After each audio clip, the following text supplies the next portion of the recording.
Jangan lupa like, comment, and subscribe channel YouTube TVRI Bengkulu dan nyalakan lonceng notifikasinya.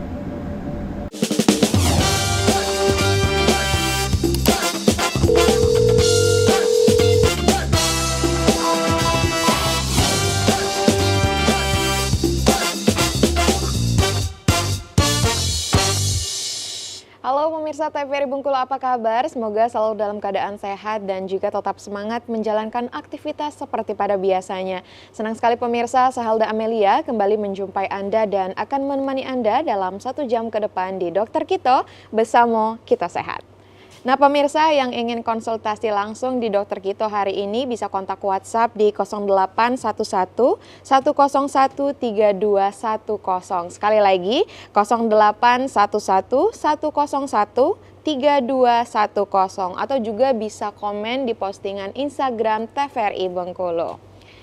Nah pemirsa, di dunia medis pemeriksaan radiologi seringkali direkomendasikan oleh tenaga ahli medis ataupun dokter untuk mengidentifikasi sakit atau gangguan kesehatan. Tepat sekali hari ini kita akan membahas mengenai peran dari pemeriksaan radiologi di dunia kesehatan. Sudah kita datangkan spesialis hari ini, langsung saja kita sapa. Ada Dr. Sulastri Chen Panjaitan, spesialis dari radiologi. Halo dokter. Halo. Ini katanya tadi mau dipanggil Dokter Chen aja, nih betul ya dokter ya? Kita panggil hari ini dengan sapaan Dokter Chen. Apa kabar dokter? Sehat. Sehat ya. Bagaimana kesibukannya? Karena kan ini di bidang yang khusus gitu ya. Ya biasa pelayanan di rumah sakit ya, saya di RSUD dan juga di Rumah Sakit Tiara Sela ya, melayani pasien di situ. Lumayan padat ya dokter ya, tapi harus tetap sempat untuk memberikan edukasi kepada pemirsa hari ini. Nah pemirsa yang menarik lagi pada hari ini saya tidak sendiri, saya juga ditemani oleh Dokter Lisda hari ini. Halo dokter. Halo Helda. Apa kabar? Sehat. Sudah lama sekali tidak jumpa dengan Dokter Lisda dan hari ini Dokter Lisda akan membantu saya untuk memandu diskusi kita pada hari ini. Nah, Dokter Chen, hari ini kita membahas mengenai peran dari pemeriksaan radiologi. Sebenarnya pada dasarnya sendiri pemeriksaan radiologi itu proses seperti apa, dokter? Jadi pemeriksaan radiologi itu merupakan salah satu bagian dari pemeriksaan penunjang ya. Misalnya kan penunjang itu radiologi, laboratorium seperti itu. Nah, salah satunya adalah radiologi. Jadi dia lebih bermanfaat untuk membantu dokter-dokter dalam menegakkan diagnosa seperti itu. Nah mungkin ada kecurigaan sesuatu kemudian dipastikan dengan pemeriksaan radiologi seperti itu, dan ada beberapa pemeriksaan. Oke, kita semakin penasaran ya Dokter Lisda ya dengan materi hari ini. Boleh silakan lanjutkan ke slide dokter. Oke.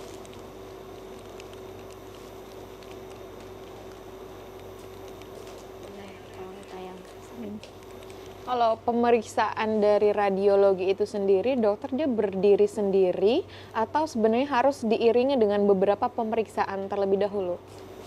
Nah, jadi pemeriksaan radiologi itu ada beberapa jenis ya, seperti pemeriksaan X-ray atau ronsen, kemudian pemeriksaan ultrasound, CT scan, MRI dan lain-lain. Nah, jadi kalau kita lihat bahwa di sini kita melihat bahwa pemeriksaan radiologi itu sangat penting untuk menegakkan diagnosa ya, dan mengetahui kondisi bagian tubuh pasien seperti menentukan penyebab penyakit. Nah, misalnya dokternya ada kecurigaan tumor misalnya ya. Nah, kemudian dari pemeriksaan fisik ada kecurigaan ke tumor, kemudian dirujuk ke radiologi memastikan. Misalnya pemeriksaan USG, ultrasound, kemudian kita lakukan pemeriksaan.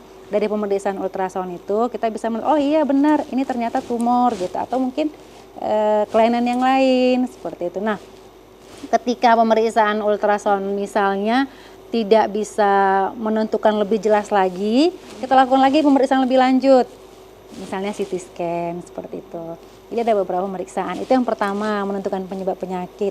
Kemudian seperti follow up pengobatan itu, misalnya nih ada tumor, udah lakukan pengobatan, seperti kemoterapi, radiasi. Nah, dari situ kita bisa juga membantu follow up pasien itu melihat ukurannya. Misalnya dulunya sebelum dilakukan kemoterapi, ukurannya misalnya 10. Nah, gimana setelah dilakukan pemeriksaan radiologi. Baru bisa kita lihat. Artinya untuk benar-benar menunjang kecurigaan dari dokter-dokter yang memeriksa sebelumnya gitu. Iya, benar, follow up. Kemudian juga mengetahui penyakit lain. Bisa aja pasien dilakukan pemeriksaan, curiganya tumor. Nah, ternyata waktu kita lakukan pemeriksaan, contoh pemeriksaan USG, oh ternyata ini ada batu ginjal gitu. Jadi memang kita lakukan USG perut ya misalnya. Nah, ternyata dari hasil pemeriksaan itu, karena kan kita nggak hanya memeriksa satu bagian ya di perut, kita periksa semua. Ternyata waktu kita lihat, oh ini ternyata ada batu gitu. Jadi memang ada informasi-informasi lain yang bisa kita sampaikan ke klinisi.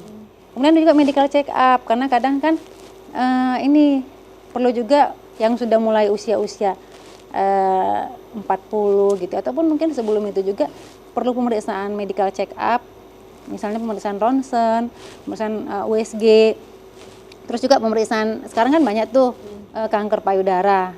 Nah, untuk medical check up biasanya kita lakukan mamografi, seperti itu, untuk pemeriksaan lebih dini. Seperti itu. Berperan sangat penting ya dokter ya. Benar. Nah, jadi ada beberapa pemeriksaan, tapi kita juga harus hati-hati ya, tidak semua pasien itu harus lakukan pemeriksaan radiologi. Karena tuh kan sering tuh pasien datang, aku mau saya mau di CT scan semua gitu, aku mau check up gitu. Nah, CT scan semua, padahal kan itu radiasinya tinggi ya. Itu juga harus rekomendasi dari dokter. Karena pemeriksaan radiologi itu banyak melibatkan sinar X-ray, yang juga dosisnya harus kita perhatikan, nggak boleh juga terlalu sering dilakukan pemeriksaan X-ray, kecuali seperti misalnya USG itu kan nggak menggunakan sinar radiasi ya, X-ray. Nah, itu bisa kita lakukan beberapa kali. Jadi nggak bisa juga kita langsung aku mau periksa ini gitu, nggak bisa. Jadi harus dari rekomendasi dokternya. Kalau dokter, oh ini perlu nih dilakukan pemeriksaan, baru lakukan pemeriksaan. Artinya bukan dari pasien ya yang merekomendasikan, dokter saya mau tes radiologi gitu ya. Iya. Memang harus dari dokter atau dokter, iya benar. Kalau pengalaman di puskesmas nih ya dok, kebanyakan pasien tuh kadang baru nyampe, baru duduk, itu bukan nyampein keluhan, tapi langsung bilang aku mau di ronsen, gitu ya. Terus kadang-kadang juga ke pengalaman kita di Vaskes Primer dok, itu pasiennya langsung bilang aku mau USG. Nah, biasanya kalau yang ronsen ini case-nya itu dok, dia kayak ada kecelakaan misalnya atau ada benturan di kepala, pasti biasanya pasiennya bakal bilang mau ronsen. Kemudian juga kalau yang USG biasanya pasien-pasien dengan keluhan lambung, atau mungkin kalau orang awam atau masyarakat taunya kayak naik asam lambung atau emah gitu. Nah, jadi mungkin boleh dibantu jelaskan dok, kira-kira yang X-ray itu untuk apa sih gitu, dan USG itu sebenarnya lebih melihat ke bagian apa, seperti itu. Oke, tapi dokter Chen, kita tahan dulu dokter Lisda untuk menekankan jawaban yang menarik dari dokter Chen. Kita harus jeda terlebih dahulu pemirsa, jangan kemana-mana, tetap saksikan Dokter Kito bersama Kito Sehat.